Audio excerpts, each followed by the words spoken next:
गृहस्वामी के सभी पाठकों को डॉक्टर अनीता भटनागर जैन का नमस्कार।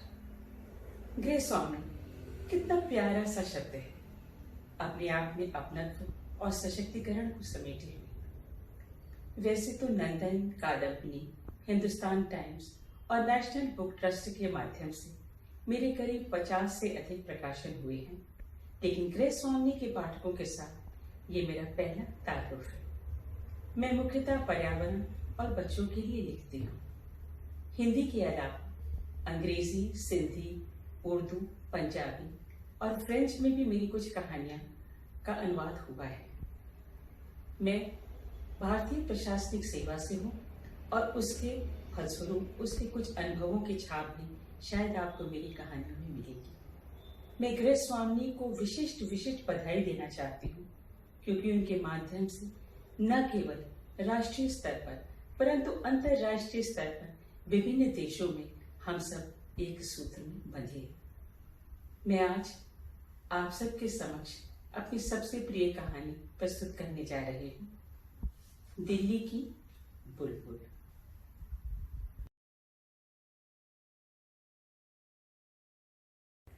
टिंग।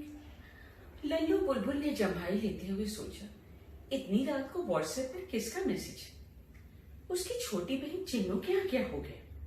चिंतित होते हुए मोबाइल देखा तो उसकी भांजियों क्यूटी व स्वीटी की मैसेज थी। नमस्ते मौसी, 10 तारीख को हमारे स्कूल बंद हो रहे हैं और हम 1 महीने के लिए दिल्ली आ रहे हैं। पिछले वर्ष बच्चों को लल्लू ने इंडिया गेट, लाल किला, जामा मस्जिद व राजघाट दिखाकर वहां का इतिहास बताया था।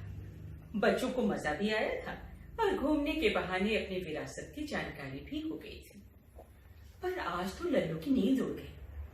जिस बगीचे के पेड़ पर उसका घोंसला था, वहां बहुत तेजी से पेड़ काटे जा रहे थे।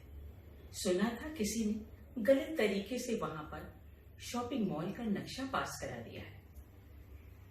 पिछले कई दिनों से लल्लू व उसका परिवार आस-पास पेड़ों की तलाश कर रहा था कि अपना घोंसला कहाँ बनाए। बढ़ते हुए मकानों के कारण अब जिन पेड़ों पर घोंसले बन सकते थे, उन पर बहुत ज्यादा घोंसले हो गए थे। जिन पेड़ों पर सुरक्षा हेतु बहुत कम पत्तियां थी या शाखाएं ऐसी थीं जिन पर घोंसले नहीं बन सकते थे, अब वो ही बाकी थे। सूर्यास्त के बाद बगीचे के पक्षियों ने इमरजेंसी मीटिंग बुलाई। कोयल, तोते, मैना, गुलगुचिया, गौरैया, फुलसुंगी आदि सब एकत्र हुए। बड़े चिंतित थे, लेकिन छोटे समस्याओं से अनभिगे एक दूसरे के साथ छुपन छुपाई खेल रहे थे। टुक्कू कबूतर ने कहा, हमारी तरह मकानों की खिड़कियों और छज्जों पर घोंसले बनाए।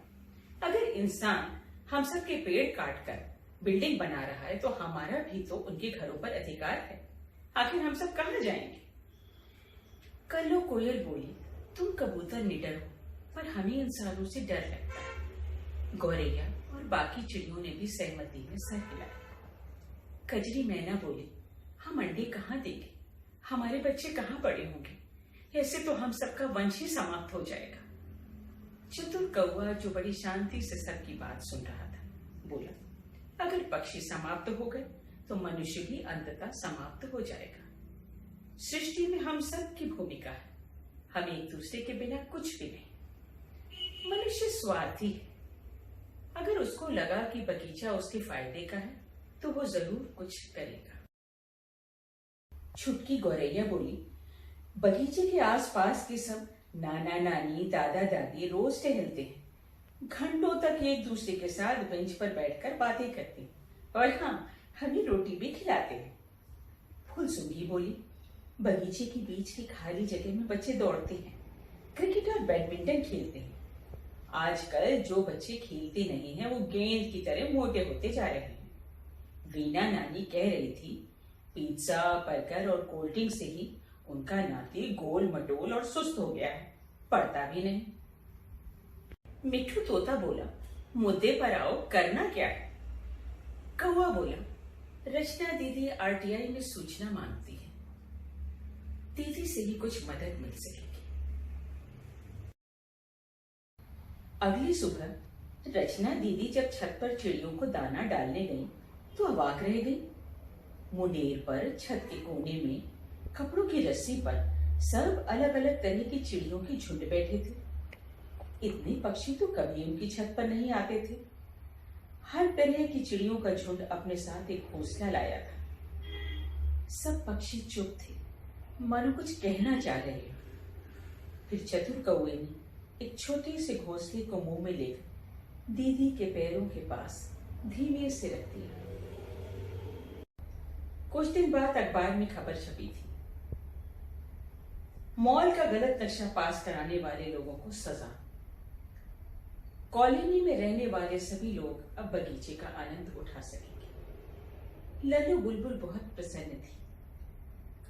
बगीचे में रहने वाले सभी पक्षी और गिल्लो गिलहरी का परिवार भी जो उसमें शामिल था।